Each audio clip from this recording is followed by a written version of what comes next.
네, 안녕하세요. 진리의 쓴소리 디지털 목자 최정현입니다. 오늘 여러분들한테 말씀을 드리려고 하는 이 내용은 원래 이제 그 전에 뭐 여러 차례 이제 말씀을 드렸습니다만 제가 그 예정과 작정, 하나님의 섭리에 대해서 그렇게 아주 깊이 있게 생각을 해보진 않다가, 그러나 성경 안에는 그런 얘기들이 많죠.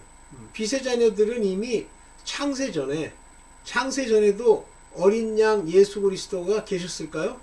계셨다고 돼 있잖아요. 하나님 품속에.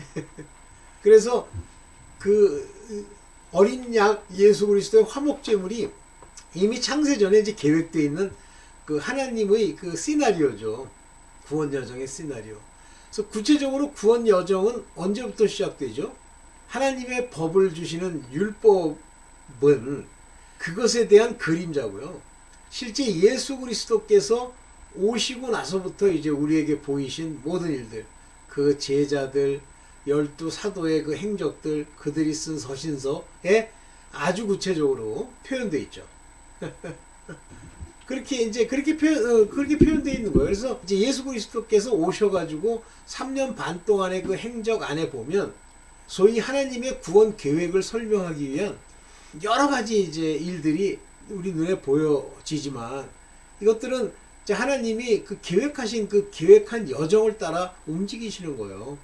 그래서 저도 옛날에 그 이제 마가복음이나 사복음서를 가리키는 어떤 분이 이렇게 가리키면서 거기에 나와 있는 얘기를 하시는데, 아 그렇구나, 이 사복음서의 내용을 보면 공관복음이라고 그래서 같은 이야기를 계속 반복하는 것도 있고 중복해서 얘기하는 것도 있고, 마치 그 마가복음에 있는 이야기들이 어떤 형식을 갖추고 있는데 굉장히 스피드가 빠른 그런 모양의 시나리오를 그려준다 그러면, 마태복음은 이제 유대인들의 관점에서 그들에게 들려줄 이야기들을 중심으로 이야기를 하게 되고, 그 다음에 이제 누가복음은 성령, 그 하나님을 중심으로 이야기를 해나가요. 그래서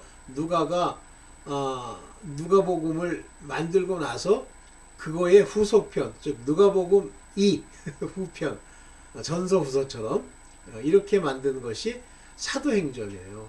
그 사도행전 안에는 이제 성령이 어떻게 역사하시는지를 보여주고 있는데, 그러나 누가복음은요 성령에 관한 이야기를 중심으로 썼습니다. 그래서 누가가 바라본 성령 뭐 이런 말들이 많이 나와요. 요한복음의 성령 뭐 이래가지고. 그거는 뭐 인간이 설명하기 위한 하나의 방편이고요. 오케이. 자, 오늘 구원 여정의 시나리오를 계획하신 하나님의 일들, 하나님의 계획들 중에 저는 이제 이런 계획이 하나님께 있다고 하는 사실을 나중에 이제 그 소위 개혁 신학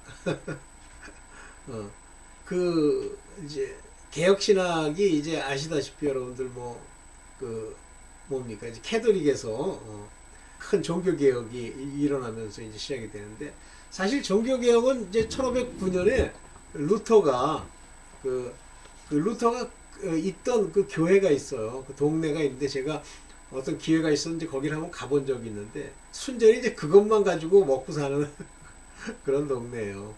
근데 거기 대학도 있고 또 루터가 있었다는 그 성당 같은 것도 있고 여기 여러 개 있는데, 거기 가면 이제 루터가 아니라 그 즈빙글리 그 사람이 서 있는 동상도 있고 이래요. 굉장히 저희가 갔을 때는 뭐 시즌이 아니라서 그런지 뭐 사람들이 이렇게 많지 않았는데 천주교 사람들이 많이 오시는 모양이더라고. 전형적인 유럽 도시에 그런 모양을 갖추고 있어요.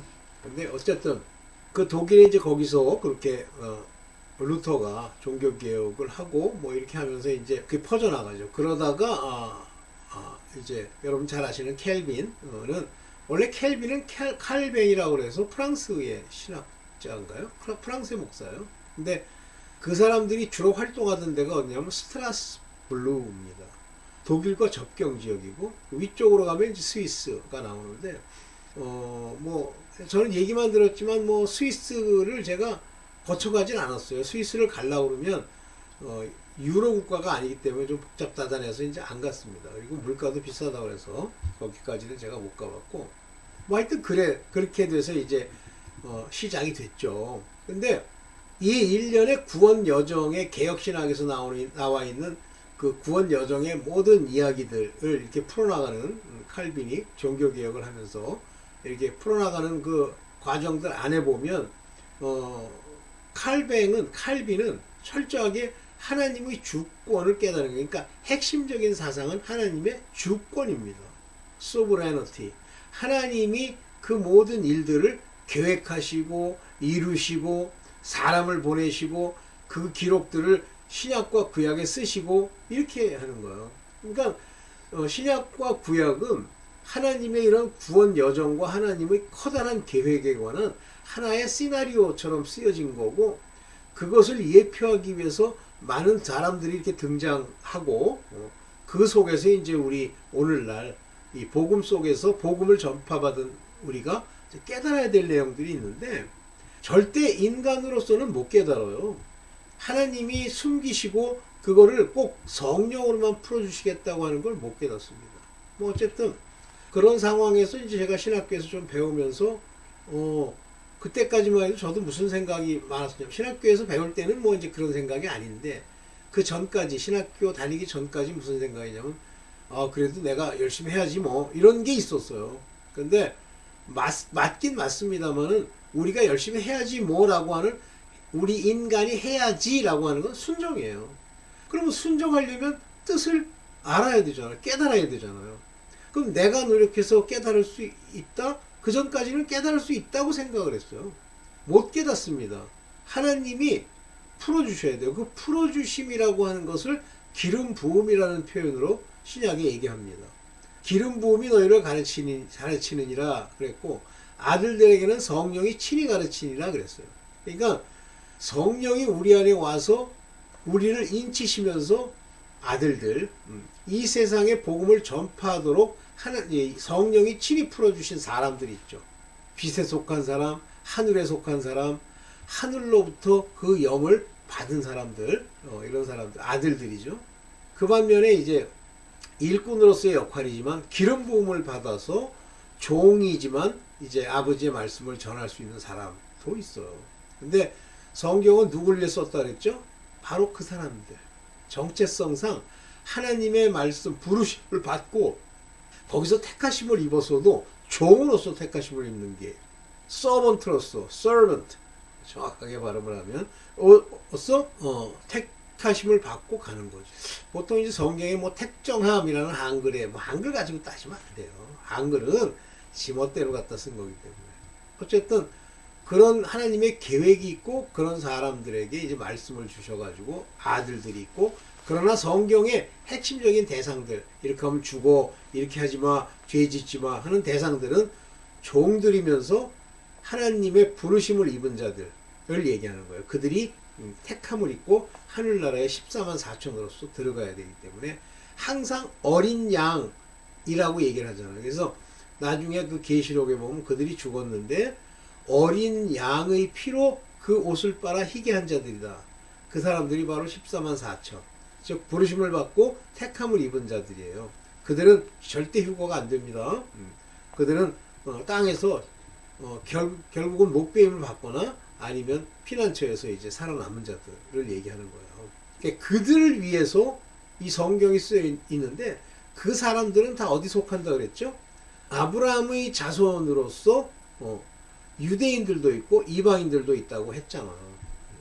그러니까 하나님의 아들들은 그것은 사도 같은 사람들인데 반드시 살리시죠. 그리고 죄를 범치 않고 죄를 속량해 주시고 이런 거예요. 오늘 그 중에 저는 뭐 거기까지 깊이 생각하지 않다가 제가 이제 오래전에 들었던 얘기예요. 근데 오늘 그 얘기를 좀 해볼까 하고 시작을 했습니다. 먼저 가인과 아벨이 있잖아요. 그 여기서 중요한 거를 이제 여러분들이 좀 이렇게 생각해 볼 필요가 있는데, 왜 아담이 낳은 두 아들, 첫째 아들과 둘째 아들인데 하나는 가인이고 하나는 아벨이에요. 근데 성경은 구체적으로 그것을 어떤 일로 인해서 라는 얘기를 구체적으로 쓴 건 아니지만 가인은 땅이죠. 아벨은 의인이죠. 그래서 그건 예수께서도 이렇게 말씀하세요. 의인 아벨의 피. 의인 아벨의 피라면 아들의 피를 얘기하는 겁니다. 그가 땅에 죽어서 피 흘림으로써 땅에 피가 있어 그 지역이 정화가 되는 일이 발생한 거예요. 근데 하나님이 원하시는 대로 그것을 행했기 때문에 아벨은 의인이 됐고 가인은 아버지의 뜻대로 행하지 않은 거예요. 그래서 악인이 됐는데 여기서 이제 중요한 게 나오죠. 아버지의 뜻을 아는 것이 매우 중요하죠. 그러면 그 뜻을 가인이 알고 이렇게 범했다 냐 아니냐 뭐 그런 거는 써 있지 않으니까 모르는 거예요. 그러나 단 가인은 어쨌든 아버지의 뜻을 행한 자가 아니었다.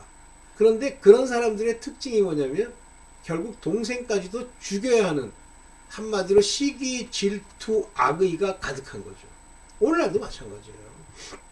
오늘 바로 이 김창배 장로라는 분이 제가 참 뭐 일면 굉장히 존경하는 분인데 저보다는 아마 연배가 조금 아래쪽 같으신데 하여튼 하나님께 귀한 걸 받아가지고 오늘 전파하는데 알아듣는 사람만 알아듣죠. 네. 그분이 한 얘기 중에 이제 이 가인에 관한 이야기를 조금 제가 풀어서 여러분들한테 말씀을 드리겠고, 제가 받은 건 아닌데 그 내용이 옳다라는 생각이 들어서 전달해 드립니다. 이제 한번 보겠습니다. 네. 가인과 셋의 비밀. 아벨은 의인으로서 죽었죠. 그죠? 그 아우가.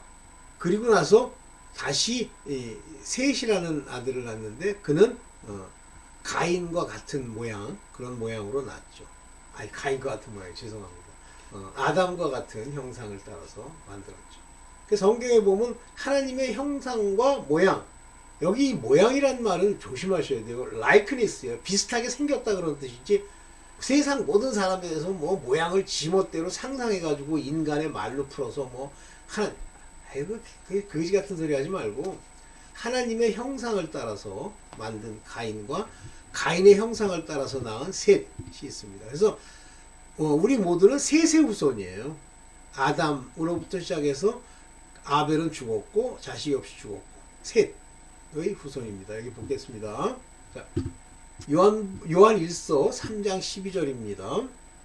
여기 구체적으로 여러분들이 인지하는 것 같은 가인이 무슨 일을 했는지 모르지만 여기 가인과 같이 하지 말라. 그와 같이 놀지 마. as 가인. 저는 뭐라고 그랬어요? 악한 자에게 속했다고 그랬잖아요. was of that wicked one. 그게 뭐야? 악한 자가 마귀에 속하였다. 이거 걔 자식이야. 걔가 주는 생각을 그대로 행하는 거예요. 그게 속하였다 그러잖아요.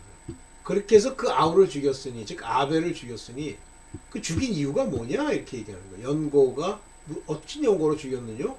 자, 자기의 행위가 악해요. 아우의 행위는 의로움인데 여기에서 이제 아우의 행위와 가인의 행위로서 대표되는 내용이 뭐냐면 제사입니다. 그래서 가인의 제사는 자기가 만든 농작물, 자기가 이제 만든 농작물로서 제사를 드렸고, 그 아우 아벨은 양치는 자로서 그 양의 피를 가지고 제사를 드렸어요. 그 중간의 이야기들이 안 나오지만 만약에 가인이 드린 그 곡식을 가지고 제물을 드렸는데 그거는 옳지 않은 거예요. 먼저 아우처럼 양의 제물을 먼저 드려야 돼요. 그러니까 이 아벨은 그 양의 피를 가지고 제사를 드렸기 때문에 하나님의 뜻대로 행한 거라 그것을 의로움으로 보는 거예요. 의로운 행위. 그 행위가 의로움이라 의로운 행위. 그러나 가인은 자기 생각이 들어갔다고 봐야죠. 그게 악한 행위예요. 자, 이와 같은 가인과 악인으로 이제 딱 아벨로 딱 나뉩니다. 그리고 이제 그 밑에 셋이 나오게 되는데 딱 나뉘는데 이것 자체가 하나님의 시나리오에 들어있는 거예요. 왜 가인도 아벨처럼 뭐 의인이 되게 하다가 뭐 중간에 아니에요. 구원 여정의 시나리오 안에 무엇이 있어야 되느냐면 악인들이 있어야 이 악인들이 바로 전체적인 구원 시나리오에 하나님의 계획을 펼치는 악당 엑스트라, 그 시나리오, 하나님이 쓰신 그 시나리오 안에 악인으로서의 역할을 하는 거예요. 가인이. 그래서 이 가인이 필요하죠. 그러면 왜 가인은 억울하지 않습니까? 아버지 뜻이야. 토기장이 얘기하시잖아. 가인은 죽이기로 작정하고 악의 소스가 되도록 만들었다는데 네가 뭐라고 그럴래? 억울하다 아니다는 인간의 관점에서 얘기하는 거예요. 오케이. 그러면서 이제 가인이 어디로 가는 걸 보여주는데 볼게요. 죄송합니다. 가인에게 이제 표를 주는 거예요. 이 표라는 말에 잘 초점을 맞추세요. 창세기 4장 15절에 여호와께서 그에게 이르시되 그렇지 않다. 죽을까 두려워한다고 가인이 이제 징징징 우니까 너를 죽이는 자는 벌을 7배나 받을 거야. 그러면서 가인에게 표를 주사. 여기 보면 세로 마크. 이 마크라는 표현, 영어로 번역한 이 마크라고 하는 이 표현은 어디도 나오냐면 영어로 치면 요한계시록에 매매하는 표, 그 표에도 마크라는 말이 나와요. 어떤 표를 주사. 만나는 누구든지 죽임을 면케하시리라. 이제 이 부분이 굉장히 재밌는 얘기인데 김창배 장로님은 이 마크라고 하는 것이 뭐냐면 매매표 같이 일종의 화폐다. 그 매매 이 표를 받지 않으면 매매를 못한다 하는 거는 이제 전자식 어떤 표죠. 크레딧 카드라든가 뭐 돈. 마찬가지로 이 마크도 돈이다. 그렇게 하나님이 알려주셨대요. 근데 제가 봐도 맞는 것 같아. 세러 마크 upon 카인. 카인 위에 표를 하나 세팅을 해요. 한마디로 돈을 준 거라고 보는 거예요. 그러니까 최초로 이 가인이 인간 땅에서 살아갈 때 하나님이 주신 그 마크, 곧 매매하는 표, 즉 돈표를 받은 거예요. 그래서 이 돈을 가지고 다른 사람들이 any finding him should kill him the rest예요. 그를 만난 사람 어떤 누구도 그를 죽일 수 없도록 하셨다. 그러면 뭘 추정할 수 있냐면 이건 뭐 우리 김창배 장로님 하신 말씀을 제가 이제 되뇌인 건데 뭘 추정할 수 있냐면 이 사람들에게 가인이 빚을 진 거예요.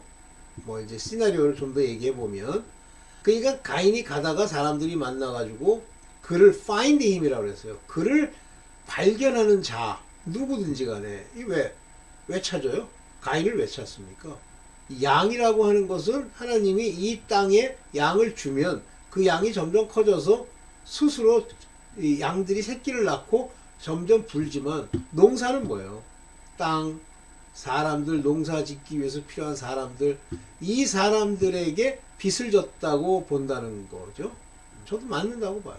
그래서 이 가인이 이들에게 빚을 졌는데 이 빚진 것에 대한 대가로 이 마크를 보여주면 그걸 죽이지 않는 거예요. 근데 사실은 가인이 혼자서 자기가 사람을 죽여버릇하니까 자기를 죽일까봐 고민하는 거지 당시에는 죽인 사람이 없어요. 유일하게 가인 이후에 수천 년이 뭡니까? 수천 년이죠. 수천 년이 지나도록 사람을 죽인 거는 라멕밖에 없습니다. 그래서 가인의 후손 중에 7대손 라멕이 사람을 쳐 죽였다라는 게 나와요. 근데 이제 자기 자손이나 자기 저걸 죽인 게 아니라 그 김창배 장로님 얘기로는 그걸 누굴 죽인 거냐면 에녹을 죽였다 이렇게 얘기를 해요.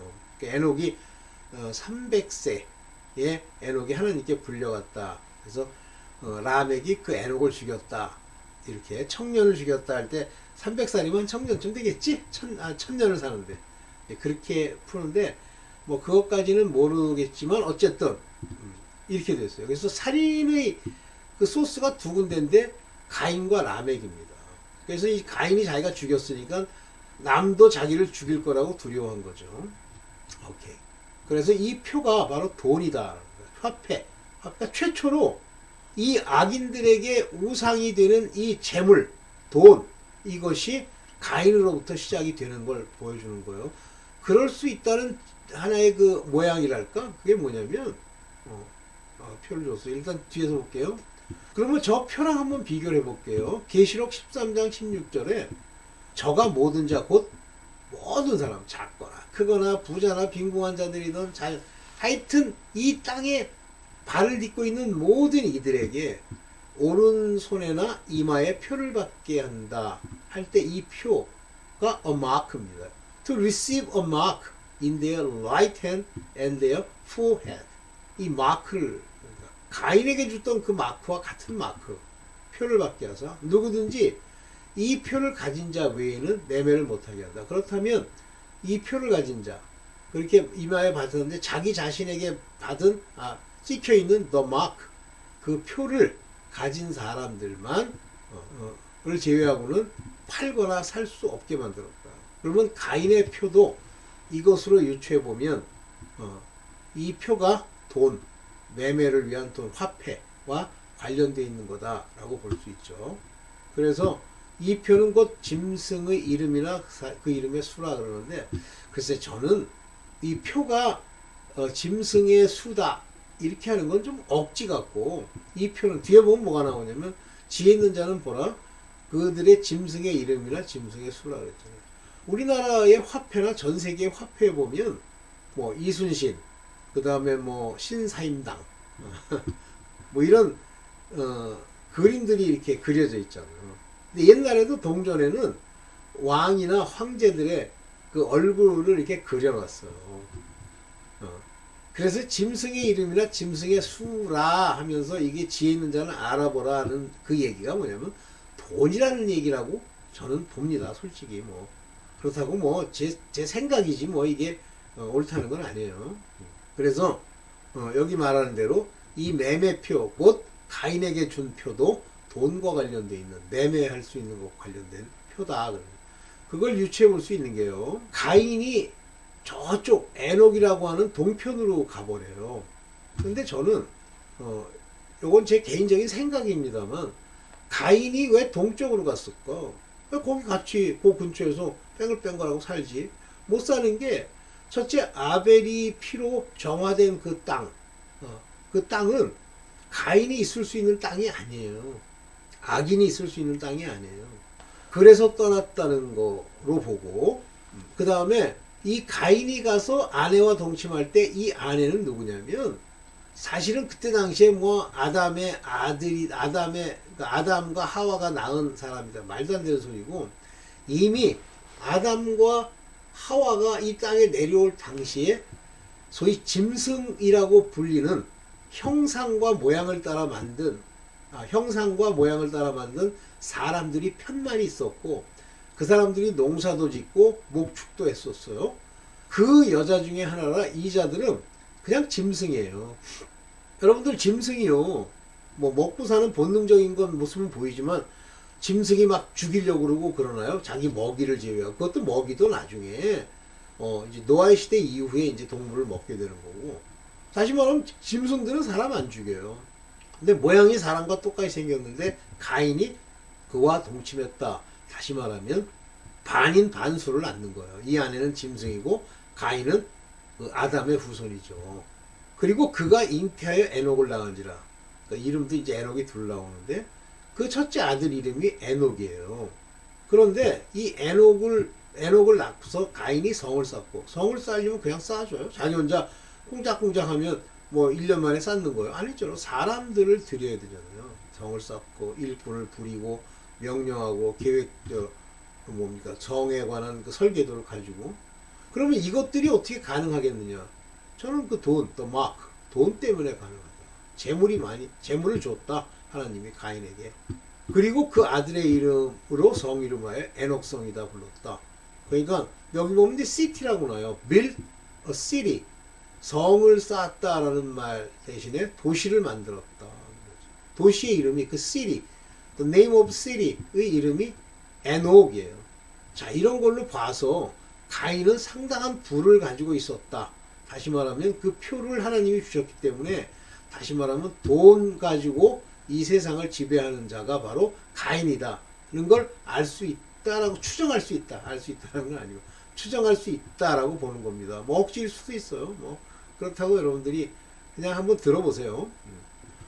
자, 그러면 이제 가인이라고 하는 그 악인, 살인한 자요, 처음부터 거짓말하는 자고 이런 자들 가인, 이 가인의 후예와 여기 이제 요한복음 8장 43절이면 그 서기관 바리새인들 와가지고 이제 막 예수님께 따지는 거예요. 잘난 척하고 안 보이는 거예요. 걔네 눈에는. 어찌하여 내 말을 깨닫지 못하느냐 이렇게 물으니까 딴 거 없죠. 그래서 들을 줄 모르느냐 하면서 여기 중요한 얘기를 하세요. 내 말을 들을 줄 알지 못함이로다. 여러분들 우리가 깨닫지 못한다는 걸 뭐 굉장히 그 자랑스럽게 얘기하는 사람도 있더라고요. 나는 잘 못 깨닫겠는데요. 그러면서 마치 이제 뭐 제가 거짓말하는 것처럼 You not understand my speech. 내가 하는 얘기 말을 너 못 알아들어. 이 랄리산이라고 하는 게 이제 말하는 거라는 뜻이에요. 내가 말하는 것을 통해서 너는 니노스케티 못 알아들어. 알지 못하는 거야. 근데 왜 알지 못하냐면 여기 중요한 얘기가 나오는데 저번에도 한번 얘기했던 거예요. 디오나스페라고 하는 건 중간태라고 그랬어요. cannot, can 여기 디오나스페 그러면 깨닫지 못하다 cannot이라는 말입니다. 근데 성경에 나와 있는 모든 can은 다 이와 같이 중간태를 쓴다 그랬죠. 알지 못함이로다 그러지만 그런 정확한 의미는 하나님이 너를 알게 하지 않아. 이게 opposing, 어코에인 이 얘기가 듣는다 그런 얘기입니다. 너희들은 톤 로곤 그 말씀을 톤 에몬 나의 말 하나님의 뜻을 전하는 그 말을 너는 들을 줄 몰라. 그러니까 여러분들 제가 이제 뭐 가끔 그러잖아요. 가서 전했는데 뭐 못 알아듣고 뭐 엉뚱한 소리 하고 뭐 대적하는 소리 하고 하면 전하지 말아라. 딱 끊어라. 왜냐하면 그건 여러분들이 말을 많이 한다고 해서 알아듣는 게 아니고요. 알아들을 수 없도록 하나님이 하신 정체성의 문제도 있고 그들의 내면적인 문제도 있고 그들의 소속과 관련되어 있는 얘기이기 때문에 만약에 알아듣는 사람들 같으면 뭐 제 영상 듣고 알아듣는 분들도 많이 계시대. 그런 분들은 하나님이 깨달을 수 있게 해주셨기 때문에 그래요. 그래서 우가 아니고 그냥 여기 디오나스페 이걸 그냥 쓰는 거예요. 어코웨인 들을 수 있게 해주셨기 때문에 그러는 거예요. 그러니까 지금 서기관 바리새인 와가지고 따지는데 내 말을 깨닫지 못하네, 알지 못하네. 여기 보면은 이 기노스케테라고 하는 거는 알다 그런 얘기예요. 우라는 건 아니고 not. 알지 못하네. 내가 말하는 것을 왜 그러지? 들을 줄 모르기 때문에 하나님이 너희를 듣지 못하게 하셨기 때문에 너희 소속이 하나님께 소속이 아니야. 그 얘기예요. 그러면서 이제 굉장히 중요한 얘기가 나오죠. 뭐가 나옵니까? 악인들의 아비는 마귀예요. 소속이. 자, 가인의 아비가 마귀죠. 태초부터. 요한복음 8장 44절에 보면 너희는 너희 아비 마귀에게서 났으니. 그러니까 거기에 소속됐단 말이에요. 났다. 너희 아비 마귀에게서 났으니. 거기서부터 튀어나온 거예요. 너희 아비의 욕심. 이 욕심은 lust입니다. 여기 lust. 정욕. 너희 아비의 그 lust 세 가지. 그것을 너희도 행하고자 하느니라. 그러니까 안목의 정욕, 육체의 정욕, 이생의 자랑. 그래서 제가 육체 정욕 부분 때문에 돈을 사랑하는 우상 숭배자들, 즉 마귀에게 소속된 자들은 대부분 육체 정욕을 범한다고 그랬잖아요. 저는 처음부터 살인한 자요. 처음부터 살인했다. 그러면 사실 이게 아르케입니다. 그러니까 태초에 살인한 자요. 그러니까 이 자는 마귀라는 얘기고 이 마귀로서 이 땅에 온 가인이 살인을 하잖아요. 그러니까 마귀가 살인한 자인데 그 소속된 자가 살인한 거예요. 또 진리가 그 속에 없으므로 이게 재밌는 얘기인데요. 많은 사람들은 자기가 듣고 이제 진리를 깨달아서 이제 진리를 알게 된다 이렇게 생각을 하는데 그게 아니라 진리가 그 속에 없어요. 이 사단 마귀는 진리가 없어. 그러니까 참된 것이 그 안에 아무것도 없다는 얘기예요. 진리라는 건 참된 이치라는 뜻이죠. 그래서 진리에 서지 못하는 게 진리가 없으니까 진리에 서지 못하는 거예요. 그러니까 그가 하는 모든 행동은 진리와 관계가 없는 거예요. 그러면 진리와 참된 이치와 관계가 없다면 다 뭐예요? 거짓말이죠. 그러니까 그 입에서 나오는 얘기는 전부 거짓말이에요. 그러면 내가 거짓말이지만 이제부터 거짓말을 해서 속여야지. 그게 아니에요. 그냥 거짓이 그냥 축축 나오는 거예요. 저절로. 제 것으로 말하느니 그 속 안에 있는 진리가 없는 그 속에서 그냥 입에다 뱉어서 혀로 놀리면 다 거짓말이에요. 저가 거짓말장이에요. 거짓의 아비가 되었음이니라. 이 거짓말하는 사람들, 저도 옛날에 거짓말 버릇하고 많이 거짓말 했는데 이 거짓말 할 때, 내가 왜 이런 거짓말을 하지? 이런 때도 있습니다. 그러나 대다수의 경우에는 그냥 이 세상을 따라서 그냥 사실이 아닌 얘기인데 그냥 이야기가 되면 앞뒤로 맞춰서 얘기를 거짓말을 하는 거예요. Speak a lie. 거짓말. 그러면 세상 사람들이 하는 얘기를 믿어요? 믿지 마세요. 진리가 그 속에 가득해도 거짓을 말할 때가 있는데 하물며 하나님과 관계가 없이 예수 그리스도와 모으지 않는 자가 참을 얘기해요? 없어요. 하나님 말씀하시는 이 논리를 잘 들으세요. 진리가 없기 때문에 거기에 소속된 자들은 진리에 서지도 못하고 말을 해도 진리를 말할 수 없어. 그 마귀가 가끔 그럴듯하게 성경에 있는 말을 가지고 장난질하는데 그건 진리를 얘기하는 게 아니잖아요. 속이는 거지, 미혹하는 거지. 잘 들으세요, 여러분들.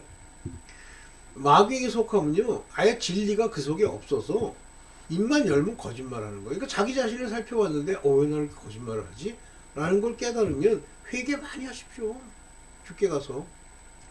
그런 악인들의 눈과 귀의 특징이 뭐냐면, 하나님께 진리에 속하지 않으면 하나님께 속하지 못하기 때문에 하나님께 속했다. 그러면 하나님의 말씀이 진리이기 때문에 그거를 들을 줄 아는 거예요. 하나님이 듣게 하시는 거예요. 그러나 너희가 못 들어. 듣고 싶지도 않고 들어도 무슨 뜻인지 모르고 이렇게 그건 하나님께 속하지 아니하였습니다. 그러니까 자꾸만 사람들을 거꾸로 얘기하는 게 내가 이걸 들어가지고 이제부터 그걸 알아가지고 이제 이해가 돼서 하나님께 이제 속하게 된다 생각하는데 그렇지 않아요.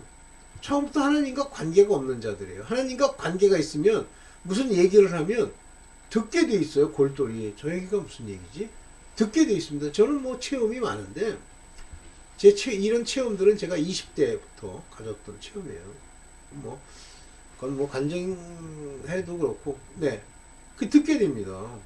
누가 막 앞에서 막 전도한다고 얘기하잖아요. 그러면 도대체 무슨 얘기를 할까? 알아듣질 못하면서도 저 사람들이 하는 얘기가 뭘까 하고 귀를 기울이게 된다니까요. 속하지 아니하였음이니라. 그러니까 말씀 듣기도 싫고 뭐 기독교 얘기한다고 하면 더더욱이 듣기 싫고 뭐 예수 얘기하면 말도 안 되는 소리 같고 하잖아요.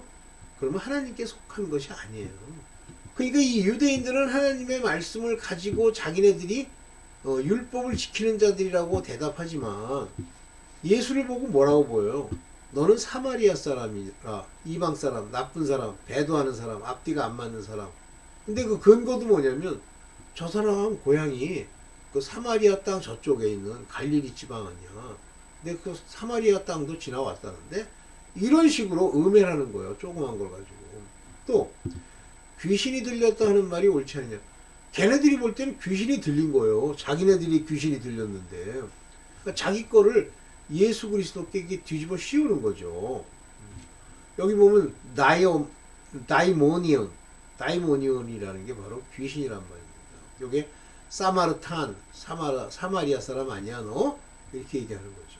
그러니까 이 사람 특징은 상대가 그렇게 보여요. 자기 상태가 상대에게서 보이는데 자기 스스로를 깨닫지 못하고 상대가 문제라고 생각하는 거예요. 그러면서 이런 일들은 이 세상이라고 하는 모든 것, 예수께서 오신 이후든 지금까지 또는 구약의 수천 년간의 모든 일들은 하나님의 일을 증거하기 위해서 만들어진 시나리오인데 그 전형적인 이야기가 요한복음 9장 2절에 제자들이 물어요. 소경된 자가 하나 나타났어. 그랬더니 이 사람이 소경으로 난 것이 네 죄로 인함이오니까 이제 배운 거야. 자기네들도 이제 예수님께 듣고 네 죄로 인한 어떤 죄로 인해서 소경이 된다는 걸 아는 거예요. 여러분들도 깨달았어요. 뭐 문제되는 게 다 죄가 있기 때문에 그래요. 제가 요즘 눈이 나쁜데 왜 눈이 나쁘냐 그러면 실제 이제 이 병원에 가서 물어보면 유전이라고 그래요. 우리 집안에 유전이 이제 그렇게 내려왔다. 그렇지만 하나님의 뜻 가운데 있는 거예요. 그 눈이 제가 눈이 잘 안 좋은 이유가 뉘죄로 인함이니까 그러잖아요. 그러면서 딱 얘기해. 저도 그런 얘기 많이 했는데 자기 오니까 아니면 부모님 오니까 자기 죄 때문에 이렇게 됐어요? 아니면 그 부모가 죄를 지었는데 그것이 유전한 망령된 행실로 그에게 내려오고 그 죄로 인해서 눈이 멀었습니까? 이렇게 묻는 거예요. 중요한 얘기죠. 우리 인간에게 있는 소경뿐만 아니라 아주 심각한 모든 병들은 다 자기의 죄나 부모의 죄로부터 오는 거예요. 그랬더니 예수께서 뭐라냐면 네가 너희들 말한 게 맞아. 그래 너희들 그렇게 알고 있지. 그런데 이 사람이나 그 부모가 죄를 범한 것이 아니라 그에게서 하나님의 하시는 일을 나타내고자 하심이니라. 일평생 소경으로 살았는데 그 이유가 뭐냐면 바로 이날 하나님의 하시는 일을 나타내고자 하는 거예요. 그런데요, 골똘히 생각해 보십시오. 저 같은 복이 어디 있습니까? 저가 저렇게 해서 소경이 되고 그 때에 예수께서 거기를 지나가는 하나님의 전체적인 시나리오, 하나님의 계획이 없다면 그는 천국 못 가요. 그런데 저 사람이 예수로부터 저 병을 고침받고 나머지 삶은 기쁨과 즐거움으로 갈 뿐만 아니라 자기를 고치시니까 예수인 줄을 알기 때문에 그분과 더불어 천국 가는 거죠. 이게 복이에요. 일평생 소경으로 있던 게 억울하고 그런 소리 하는 사람은 내가 들었어요. 너는 눈 똑바로 뜨고 난 지옥이야. 근데 이 사람은 천국 가는 거야. 이거 이해가 됩니까? 하나님의 일을 나타내시고자 하기 위해서 소경되겠다는 것. 이런 요한복음 9장 2절 하나만 딱 놓고 보면 세상의 모든 일들이 하나님이 다 정하신 시나리오, 그들이 그 하나님의 작정을 따라 움직이는가 하는 걸 아셔야 됩니다. 네, 여기 마지막이죠. 이해되시죠? 그래서 제가 우리 김창배 장로님, 제가 존경하는 그 장로님의 그 깨달음의 영상을 제가 듣고 그 전부터 예정과 섭리, 하나님의 주권 부분에 대해서 제가 얘기를 많이 했는데 그걸 듣고 가인의 문제에 대해서 좀 얘기를 해야 되겠다. 왜냐면 제가 돈 얘기를 많이 했잖아요. 돈을 사랑하지 말아라. 그러니까 뭐든지 이 악한 자에게 속한 자들은 다 돈. 가인이 뭐 훌륭한 분은 아니잖아요. 근데 돈이 많았다는 걸 예측할 수 있죠. 에녹의 a city, build a city, 어떤 도시를 만들 정도로. 네. 그래요. 요번 일주일 동안도 열심히 여러분들 회개하고 하나님께 말씀을 듣고 그 기름 부음이, 이 말씀들이 이제 성령이시기 때문에 이게 기름 부음이에요. 그래서 기름 부음을 받고 여러분들 하나님의 자녀 됐으면 전파하기를 기뻐하고 또 여러분들이 종이라도 택하심을 받아서 나중에 시온산에 예수 재림하실 때 14만 4천으로 가니까 예수 그리스도의 피, 즉 언약에 힘입어 항상 여러분들 회개해서 아버지께 가서 그 죄 없이함을 받는 그 같은 일이 있기를 바랍니다. 네, 감사합니다.